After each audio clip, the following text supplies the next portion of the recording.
Who is joining me? Not my kitty cat. Did you see my kitty cat? Hi, guys.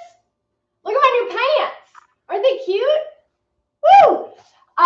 Welcome to the Kellie kitchen. I hope everybody is doing well.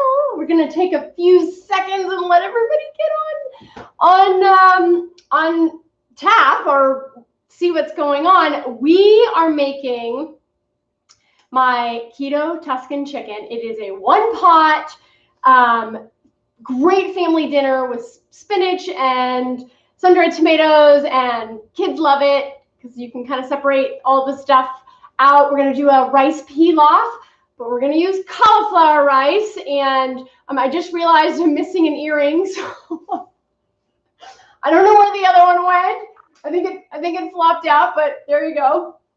So we're going to do the Keto Tuscan chicken. We're going to do the cauliflower rice pilaf, and we'll get that going. So many people have said, oh, I don't like rice. I don't like cauliflower rice. It doesn't taste good, or it doesn't taste like rice at all. Well, newsflash, you guys, cauliflower rice is not rice. It is a substitute. So we're going to do some fun things to jazz up the cauliflower rice, but also keep it super simple. So that's what we're going to do, stovetop. And then I'm bringing back an old favorite. I haven't made peanut butter cookies in a really long time. And there's just some things that I'm going to touch on about how you make low-carb peanut butter and chocolate chip cookies, but still keep them soft. And there's no nut flours in them. So it's a super simple recipe. So let's see who's here. Oh my gosh, you guys, it's so good to see. God, so many people are on. So we're going to get started. I have let's see if you guys can see this pan. So I have a pan here going with a couple tablespoons of olive oil, and we're going to do thin sliced chicken breast. So I got about 1.5 pounds of chicken breast, just regular old chicken breast, but these are actually pretty thick. So I'm going to take my chicken breast and I'm going to thin slice it. Oh, by the way, I'm wearing this because I sliced my finger and I don't want to get blood on anything. It's fine. It's not a big deal. But anyways, if you're wondering if I was trying to do like a Beyonce thing, that's what's going on here. So I'm going to just thin slice my chicken. I'll put it down on my cutting board and with a very sharp knife, but carefully hold the top, and you're going to slice right through the middle. And you're going to get 4 pieces, 4 chicken breasts, and I already did this one.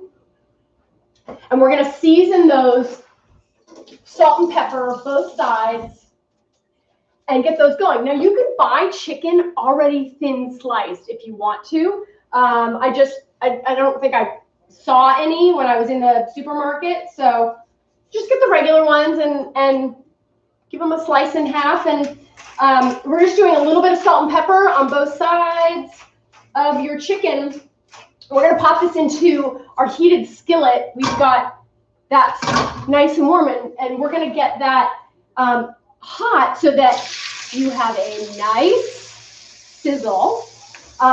Usually I like to double this recipe, but when you're doubling it, you got to do the chicken in batches because you want to get the sear on both sides. But because I have just a pound or so of chicken, maybe 1.5 pounds of chicken, I'm able to fit them all here on this skillet. So I'm going to let that brown for like 2 minutes. And I will toss that, wash my hands again, and get this out of the way. That's got chicken on it. I've already diced up everything else, so we're going to let that kind of do its thing. It's over a medium-high heat. We're going to let that get a little bit brown. I'll just add a little bit of seasoning to this side. This is just coarse sea salt. I like to use a higher quality salt because it's full of minerals. I like to use Redmond real salt, or just a pink Himalayan sea salt is also good. And then you can use whatever pepper you want. I just have some cracked pepper here. I buy peppercorns in bulk. So anyways, that's that. Had another full day today. It's starting to get cold here, Southern California. So, you know, like how cold can it really get? But I've got soup on my mind, so we're going to start making some fun soups in the coming weeks. If you are not watching this live, because I have found that a lot of people watch this after the live show is already done. So if you're not watching this live and you're watching a repeat, if you could just type in repeat in the comments so that I can touch base with you after the fact. If you have any questions, I go back through after I get away from the kitchen so that I can interact with you guys and kind of answer questions or say hi or see where you're all from. Okay, so our chicken is doing what it's supposed to be doing. Our other pan here is what we're going to get going for our cauliflower rice pilaf. So I have about a tablespoon of olive oil in here, and I'm going to get that nice and hot. Cauliflower rice, there's nothing special about it, but you have to season it. You have to add butter and salt and seasoning so that you give it flavor. So I hear so many people talk about how they don't like the taste of cauliflower rice. Well, you will like it if you add salt and butter and seasoning to it. So give it a chance. I'm going to toss in, I have a half of an onion here. I'm actually doubling the recipe on the cauliflower rice because we're going to have the other half tomorrow night for dinner. I keep my cauliflower rice frozen. You can certainly rice cauliflower on your own. Get a whole cauliflower and rice it. It's just super messy for me, so I just buy, this is 10 ounces of riced cauliflower. Cauliflower crumbs is what they call it. We'll give this a little stir. God, it's super loud in here, right? It's like I got all those snap, crackles, and pops going on. Okay, so our onion is starting to soften. I'm going to add, what am I going to add? Nothing yet to that. I'm going to flip my chicken. So this has been in here maybe like 2 or 3 minutes. I'm not going to flip it yet. If it sticks to the pan, that's usually because it's not fully cooked yet. So not going to flip that chicken yet. We'll let that do its thing. So our onions starting to super soften. And I am going to add 2 packages of this. Now, I said our this recipe called for only 1 package, but I like to kind of plan ahead. And even if we don't eat it tomorrow night, as a matter of fact, we're going out to dinner tomorrow night. So on Thursday night, or even tomorrow for lunch, I will have our cauliflower rice as a side.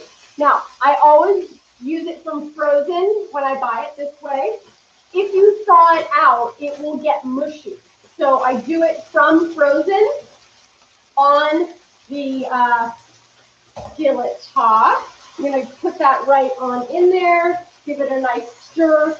The frozen part of the cauliflower actually adds plenty of moisture to this.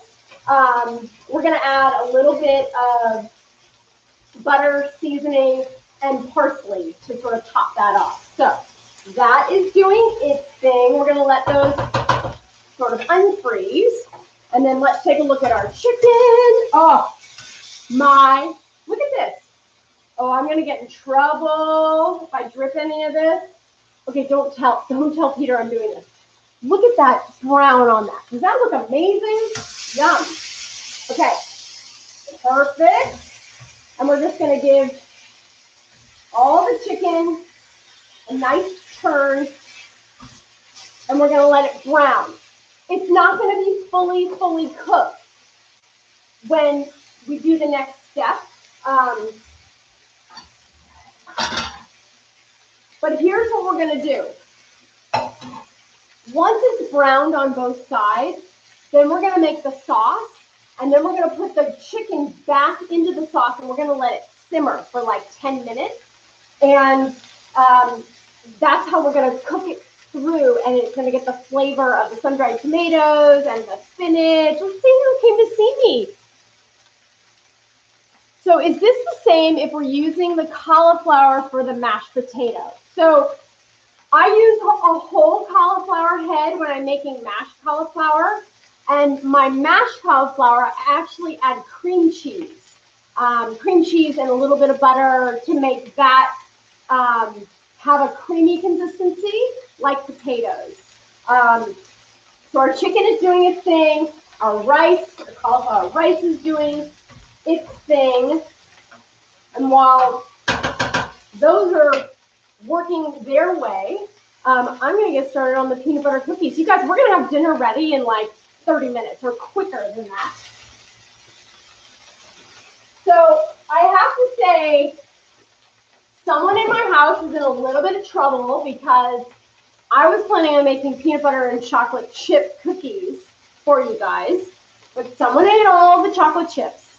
So I am left with Lily's chocolate. So we've got dark almond chocolate, which I'm not going to use, but I am going to use the milk chocolate with our peanut butter cookies. So we improvise, and someone is in trouble in my house. And now that I've talked too much, I sort of lost track of this because we're going to go back to the chicken. Sorry, I'm jumping around here. There's just so much going on. Bear with me. I've got my funky glove on. Okay, so we're going to take our chicken. It's not fully cooked through, but it's nice and brown on both sides, and we're going to take it off of the heat and set it off to the side. And then it'll actually continue cooking over there. And in the meantime, I'm going to add just a touch more of olive oil to my hot pan. And I am going to add a half of an onion. I like to slice the onion like this. See how it's in sort of ribbons like that? It holds it together so that you have a heartier sort of chicken dinner, I guess you could say. We're going to get that going. Let's see, we'll turn that down. We'll turn that up. We've got the onions are going to start to caramelize, and they're going to start to soften. Let's see, who else came to visit me? Hi, everyone. It's so great to see everybody. Pamela. Let's see. Let's see if my favorites. Well, everybody's my favorite, but Atsuko's probably here. Oh yeah, someone just asked about my hair. Yeah, I chopped all my hair off, and it is so much easier to care for, and I love it. That has nothing to do with cooking, though. You guys don't want to hear that. Oh, there's Amy Jo and Diana. You saw this on Facebook. Yes, if anybody wants to share this on Facebook, that'd be fantastic. We're just gonna get our onions nice and soft. Woo! Maybe I should turn this on a little bit. It might be too loud. Well, whatever it may be. Okay, we're gonna add a little bit of garlic. The recipe calls for 2 cloves of garlic or 3 cloves of garlic. Someone just said hi. God, I love when people say hi. It's so fun for me. You guys, I check everything. Somebody's from Minnesota. So great to see everybody. Okay, so this is a product that I just get in my produce. It's already mashed garlic. So I'm just going to add my garlic that way. This is about 2 to 3 cloves of garlic. You could use granular garlic or garlic powder if you want. We'll get that going. And then we are going to add, this is my chicken stock. This is 1/3 cup. And that is going to deglaze the bottom of your pan. It's going to pull up all of that flavor that you have, that we just cooked all that chicken in.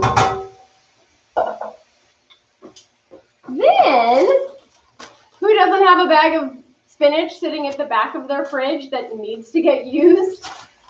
Throw it in. Throw it in your chicken, throw it in your soup. Everybody's got a bag of spinach, throw it in your eggs. It's an easy, thing to add some greens. You add the entire bag. I think this is 10 or 12 ounces. No, this is 5 ounces. So I usually double the recipe, so that's when I would use 10 ounces. Oh, I don't want to miss any of those leaves. And it wilts actually very, very quickly. So I'm just going to turn it and get it to wilt down. We're going to give my cauliflower rice a little stir. Oh, it's doing very nicely. I'm going to add just a little bit more heat to that puppy. Okay, at this point on my cauliflower rice, I'm going to add half of the butter, which is, the whole butter is 4 tablespoons. So I'm going to add 2 tablespoons of butter and let that start melting and getting into my cauliflower rice. We'll get that going in there. I'm going to add a nice serving of salt, generous serving of salt. This is about 1 teaspoon of salt. We will add lots of cracked pepper and a generous sprinkle of garlic powder. All these recipes, by the way, I know I'm going fast. Slow it down. All of these recipes can be found on my website. Did I say that already? Hi, I'm Kelly from the Kellie Kitchen. My website has lots of keto-friendly recipes and ideas and tips and things to learn about keto, low carb, and fasting. So you can go to the Kellie Kitchen and check all those things out. I'm going to turn that heat down a little bit. I'm going to add 1/3 cup of cream cheese right into that mixture. And that cream cheese is going to melt into our spinach and onion and garlic mixture. As soon as it's fully melted in there and incorporated, we're going to add back the chicken and the sun-dried tomatoes, and we'll add a little bit of xanthan gum. So if you guys don't know what xanthan gum is, it doesn't come in this container. It comes in a bag. It comes in a bag like this, okay? But it's xanthan gum, and it is derived from sugar, but it's a fermentation process, and you just use 1/4 teaspoon. It does not add carbs because you're using so little of it, but it adds a really nice thickness to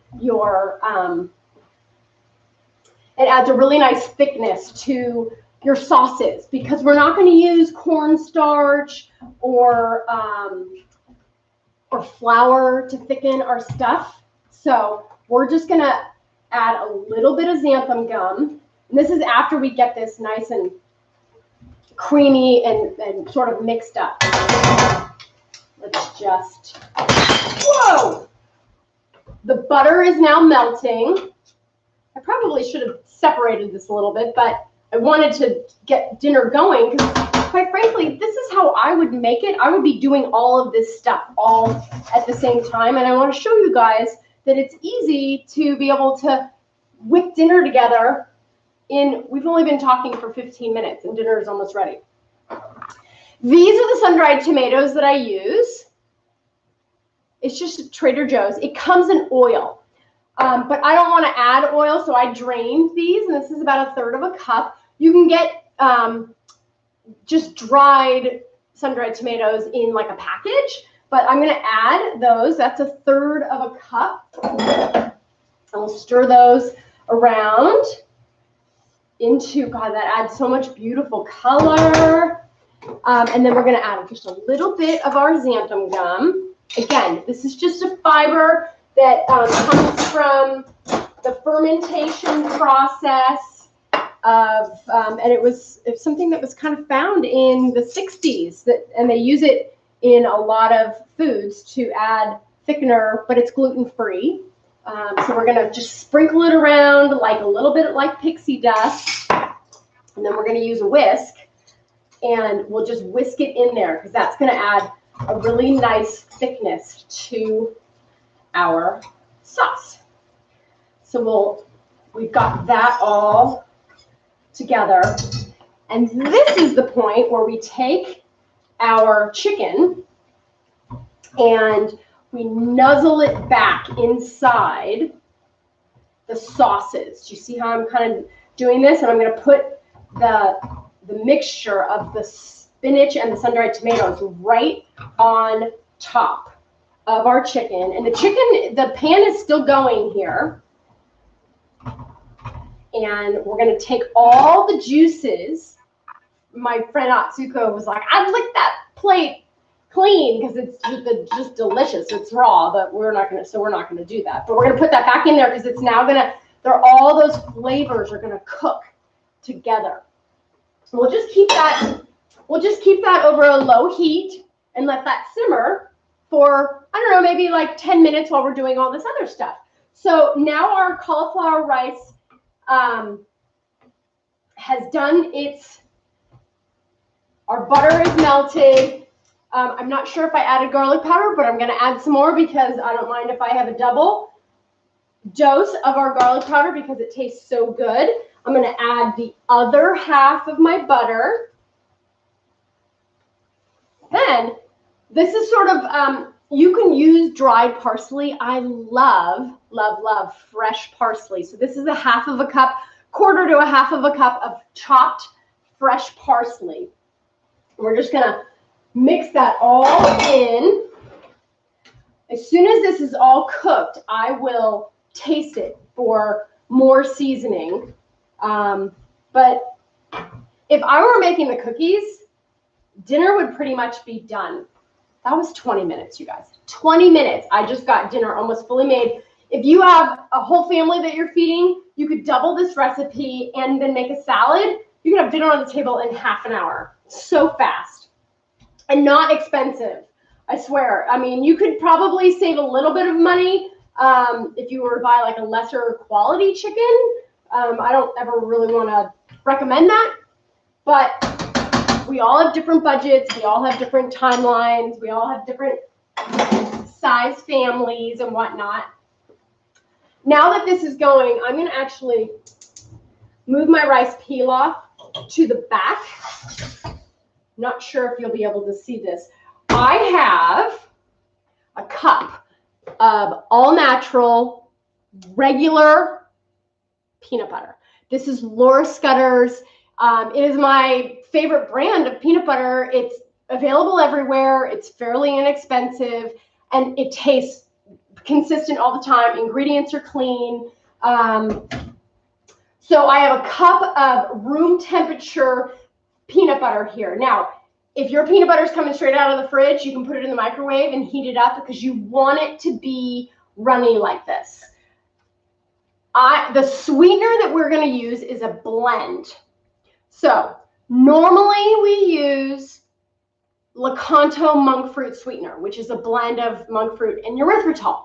We're going to take it up a notch because erythritol tends to make cookies really hard. And you can add gelatin and you can add collagen. You can add a whole bunch of things to cookies. But what I do is I do a mix of my Lakanto monk fruit sweetener and allulose. I get so many questions about allulose. I really like to use allulose. It's not as sweet as sugar. It doesn't have spikes in blood sugar. The thing about allulose is that it doesn't harden. So when you mix allulose and erythritol, something that's really hard and something that doesn't harden at all, it forms a chewy cookie. And there's no almond flour or coconut flour needed for this recipe. So this recipe, it's a 50-50 mix of allulose and Lakanto monk fruit sweetener. And then I've got some baking soda in here as well. So I'm going to add that to my mix here. I'm going to add 1 egg, room temperature. 1 egg, room temperature. My oven is going at 350 degrees. Now here's the thing, because allulose is not as sweet, I like to add a little bit more sweetness. And you don't have to add this, but I add about 5 to 10 drops of liquid stevia. So I think it gives it just the right amount of a peanutty taste, or I'm sorry, a sweet peanut butter cookie taste. So 1, 2, 3, 4, 5, 6, 7, 8, 9, 10. You can add 5 to 10 or more if you want. You have to taste and see if it's sweet enough for you. And we're going to give this a nice mix.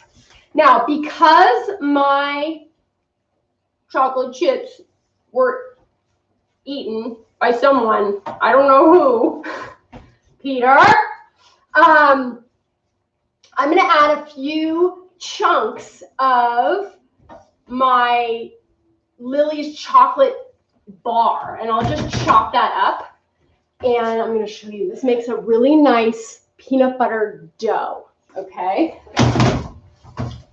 So we're going to pull that together.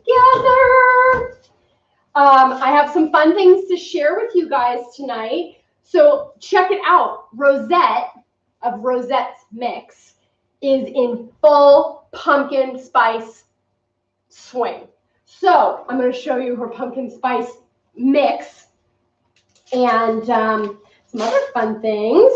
But you can order Rosette's pumpkin spice mix. If you don't want to make your own pumpkin cookies or muffins or donuts or whatever, you can use Rosette's pumpkin spice mix. And you can just get it online, and you go to rosettesmix.com. DM me if you need to know more of that. Okay, so I have a milk chocolate, Lily's milk chocolate bar. I just really broke that up a whole bunch. I'm gonna mix that in here. This is gonna be a super chunk cookie, and I love this tool. This little tool I use for so much stuff, and I probably should get a few more of them, but it's been my saving grace. I use it for cookies, I use it for meatballs, and it just makes the perfect size cookies. This particular recipe makes 20 cookies, and they are about 2.5 carbs per cookie, and these are worth it. They're so delicious. So I'm going to just put a few of these on to the bake sheet, and then I'll show you how we do a little crisscross on these and make them squash them out so that they bake evenly. We'll do that. So I have a book coming on Amazon. The book cookbook is coming soon, but this is my workbook. I'm going to show you the sample of it in a second, but if you wanted to follow along in a keto and low carb diet, you can get this 21-day workbook and journal on Amazon. It should be live tomorrow, and I'm just like super proud of it. So I'm going to show you what that looks like. Actually, that's enough. So this is just a sample. See, it says not for sale. So this is my 21-day workbook to go through for 21 days and follow a keto and low carb lifestyle. And I will have links and all that sort of stuff, but it'll be on my website, and it's just a 21-day planner that can help, that you can follow along. Okay, there are my cookies. Okay, I see how I have them just like that. I'm going to take a fork and I'm going to do a little crisscross in each one, because these cookies don't flatten by themselves. So we're going to give them a little bit of help. They have these big, beautiful chunks of chocolate. Love it. And we're going to get these in the oven for less than 10 minutes. Now, the reason these cook so fast is that allulose cooks really fast. And if you don't watch it, your cookies will burn. I'm just going to put a few chunks of chocolate in here so you guys can see what these look like. There's our chocolate, our peanut butter chocolate chunk cookies. Put those in the oven for 8 minutes. That is all we need, 8 minutes. Now here's the deal with the peanut butter cookies. Because they're made with allulose, they need to cool almost completely because they will fall apart. But when you cool them completely, then you'll be able to hold them. And when you refrigerate them, they take on a chewy consistency, and they are very hard to keep in my house. So I'm going to give my cauliflower rice a little bit of a stir. My chicken is still simmering. The sauce is getting nice and thick. I don't know if you guys can see that. I'm going to show you in a few minutes what that looks like. I'm going to show you. This is to die for. I love you, Rosette. She's such a cool chick. Anyways, Rosette's mix. You can get. There's so many different flavors. I'm going to leave that there. She's got classic yellow cake mix. All you add is butter and eggs and milk to these sort of things. And then this one is a coconut macaroon cookie. And this one, you just add coconut oil. So if you don't want to make these things from scratch, these are, let me get my hand off the thing. These are a great alternative. And I adore her, and she's rocking it. So she's just another mom doing her thing. I think I'm going to show you what the chicken looks like because our cookies are almost done, and then dinner's ready. So let's take a look.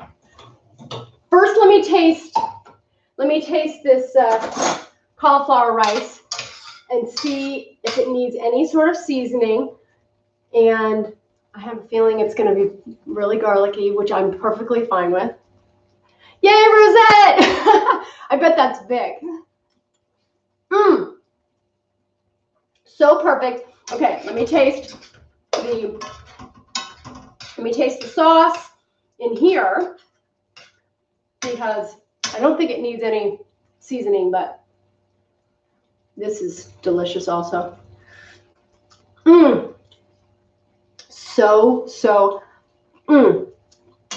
Wow. Really delicious. So this is how I would serve it for dinner. I'm going to plate this now, but Peter and I aren't eating for a little while. So I'm going to do my cauliflower rice pilaf just on the side. And then I will take a piece of chicken and I will lay it right on top there. And I will add more of the sauce. Well, it's probably not a good idea that I have a slotted spoon. And I add those beautiful sun-dried tomatoes. Turn those off. And there, my friends, is our Tuscan chicken. There is no flour used in that. It's totally gluten-free. The recipe is on the website, and dinner is served. So that is done. I have a few more minutes on the cookies. Let me just see if I have any questions here. Let's go back and see. Gosh, everybody, it's so fun to see everybody. There's Sandra. Oh, Rosette, you're here. Yay. Oh, and Wendy. Nice to see you. These are all my friends from everywhere. Oh, hi, Bernie. So something kind of is fun. I've been sending out my weekly emails. If you're not on my newsletter or my email list, go to my website. There's like a pop-up, and you can sign in and get my weekly newsletter. And you can email me when you get that newsletter. You can reply and ask any sort of questions. And it was really fun this week because I had probably about 30 people respond to my email with either just things that they're struggling with, baking questions, things that they needed help with, questions about fasting. And if there's anything that I can help you with that's not on my website, there's a lot of content already there. If you want to learn about the benefits of keto and fasting, or if you want to learn about meal planning or how I do it, everything is on the website. And if you can't find it, I'm sorry, I'm a little tech challenged, but anyways, you can find a lot of stuff there. And if you share this stuff on Facebook or tag me or wherever on Instagram or YouTube, it really helps get the word out and to share these recipes. Okay, someone just asked what the oven temperature is for the peanut butter cookies. It is 350 degrees for 8 minutes. And we have 2 minutes left on our cookies, and they're going to come out, and we're going to let them cool to room temperature because we like them to be nice and chewy. And if you guys have eaten keto cookies, they're not always chewy. They're kind of rock hard at times, or if you don't eat them right away, then they can get chewy. I'm sorry, then they can get rock hard. But these ones stay chewy, and that's why we love them, and we keep them in the freezer. And I try not to eat them all the time, or I try not to make them all the time, because then we will eat them all the time. But they're a really, really lovely, lovely dessert. Let's see what, oh, there's somebody from Minnesota. Hello. Let's see. Oh, another person from Minnesota. Lots of Minnesota people. Oh, and lots of people from my high school. My high school friends. Hi, Sandy. It's good to see everybody. Oh, and Suzanne from Canada. We love Canadian people. My boyfriend's Canadian, so we love Canadians. They're always so lovely. I hope everybody's hanging in there. Oh, somebody just asked about the spinach. Can you use something besides the spinach? Well, you could do mushrooms if you wanted to. You could do kale if you wanted to. Let's see. You probably could do broccoli, but you would need to parboil it first to get it soft a little bit. Oh, and there's Vic. Hi, Vic. Good to see you. Vic is my buddy. It's so great to see everybody. Let's see. Oh, Anzuko. You were late. Don't worry about it. We're not a fan of parsley. What would be a nice substitute for parsley? Well, in rice pilaf, I mean, if you were going to do that rice for like a Mexican dish, you could substitute cilantro and use that. If you're not a fan of parsley and you wanted to do cauliflower rice, just completely omit it. You don't have to use it at all. So, don't feel like you have to do that. You could just use some Italian seasoning, just like a little bit of Italian seasoning or oregano, just a little bit, just to give it a little alternate flavor, if you will. Let's see what else. Who else is asking? Oh, sorry, I didn't mean to cover that up. Oh, there's Patrice. Hi, Patrice. So good to. Oh, and Sly. It's so good to see you. Sly and her sister used to babysit my kids when they were little, and now my kids are 21 and 18. Can you believe it? I just turned 50. Okay, our peanut butter cookies are almost done. I've got 3, 2, 1. Woo! They're done. Let's take a look. Oh, yummy, yummy, yummy. There are our peanut butter cookies. They're hot, and if I picked them up, they would fall fully apart. So I'm going to let them cool completely to room temperature, and then you'll be able to pick them up. And I'll even probably cool them in the refrigerator for a little bit after that. You guys, we're done. It was another week with the Kellie Kitchen and another week of an easy family dinner, low carb. Everybody loves this stuff. If the kids don't like the green stuff and the red stuff and the onions on top of them, just move it off. The kids love creamy chicken. They're going to love the flavor of this. So thank you so much for joining me. Like, share, check out the website, thekelliekitchen.com, and I'll see you next week. Bye, guys.